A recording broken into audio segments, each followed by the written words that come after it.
আমরা চলে এলাম শ্যাম পার্ক সার্বজনীন শ্রী শ্রী জগদ্ধাত্রী পুজো 50 বছর এদের পুজো অতিক্রম করেছে। তো তোমরা সোয়াবাজার মেট্রো বা শ্যামবাজার মেট্রো থেকে হাঁটা পথে 5 মিনিটে তোমরা পৌঁছে যাবে এই শ্যাম পার্ক সার্বজনীন শ্রী শ্রী জগদ্ধাত্রী পুজো। খুব সুন্দর এবছরের থিম এদের। লাইটিংয়ের ব্যবস্থাটাও খুব সুন্দর। চন্দননগরে লাইটিংয়ের পুরো সারা রাস্তায় লাইটিংয়ের ব্যবস্থা করেছে। এটা হচ্ছে প্রবেশ পথ দিয়ে দেখো লেখা রয়েছে ঐতিহ্যের 50 বছর স্কোয়ার অ্যাডলিক শ্যাম পার্ক। খুব সুন্দর। তারপরে আস্তে আস্তে আমি মণ্ডপের দিকে প্রবেশ করব। এটা প্রবেশ করার সময় দেখতে পাচ্ছ কি সুন্দরভাবে দেখতে পাচ্ছি এদিকে তারা মঞ্চ করেছে এবং আমি আস্তে আস্তে মণ্ডপের দিকে এগিয়ে যাব। তোমরা দেখতে পাচ্ছ মণ্ডপের পুরো লাইটিংয়ের ব্যবস্থা, মানে পুরো লাইট দিয়ে তৈরি করেছে। খুব সুন্দর মণ্ডপ। তো চলো আস্তে আমরা মণ্ডপের সামনে যাই এবং মায়ের যে মূর্তি তা অপূর্ব সুন্দর, খুব সুন্দর। আমি আস্তে আস্তে জুম করে দেখাবার চেষ্টা করছি মণ্ডপটাকে আপনাদের সামনে, দেখো। এবং ওপরে এরকম 6-7টা খুব সুন্দর চক্র টাইপের কিছু করেছে এবং পুরো লাইটিংয়ের ব্যবস্থা, মানে পুরোটাই লাইটিং। তোমরা নিশ্চয়ই দেখেছো যে আইরিটলা যুবকবৃন্দ এরকমই একটা মণ্ডপ করেছিল লাইটিংয়ের, ঠিক সেই টাইপে পুরো লাইটিংয়ের ব্যবস্থা করেছে মণ্ডপটি। এবং মাঝখানে রয়েছে মায়ের মূর্তি বিরাজমান।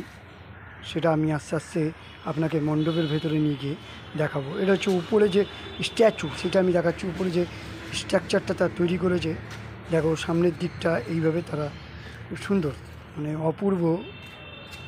আমি বাইরে দিয়ে তোমাদের দেখালাম। যদি ভিডিওটি ভালো লেগে থাকে চ্যানেলটাকে লাইক অ্যান্ড সাবস্ক্রাইব করে আমাদের পাশে থাকার চেষ্টা করুন। চলো ভেতরে যাই, ভেতরে গিয়ে দেখাই তোমাদেরকে। এটা হচ্ছে সাইডের পজিশানটা, ভেতর দিক দিয়ে আমি সাইডের পজিশানটা দেখাচ্ছি। দেখো খুব সুন্দর, অপূর্ব লাগছে। দেখো এরকমই গোল গোল লাইটের ব্যবস্থা করেছে, খুব সুন্দর। আমি ভেতরে এলাম। মাতৃ আরাধনা, এখন মায়ের পুজো হচ্ছে, তাই আপনারা মায়ের পুজোটা দেখুন। তারপরে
তো তোমরা বাইরে বেরিয়ে এরকম মেলা আছে, তোমরা এইসব মেলায় ঘুরে নিতে পারো, আনন্দ করে নিতে পারো। তো যদি আসতে চাও বললাম শ্যামবাজার বা সোয়াবাজার মেট্রো থেকে হাঁটা পথে 10 মিনিটে তোমরা এই মণ্ডপটি পৌঁছে যাবে। আবারও বলি, যদি ভিডিওটি ভালো লেগে থাকে চ্যানেলটাকে লাইক অ্যান্ড সাবস্ক্রাইব করে আমাদের পাশে থাকার চেষ্টা করুন। খুব সুন্দর মণ্ডপ, লাইটিংয়ের ব্যবস্থা, 50 বছর অতিক্রম।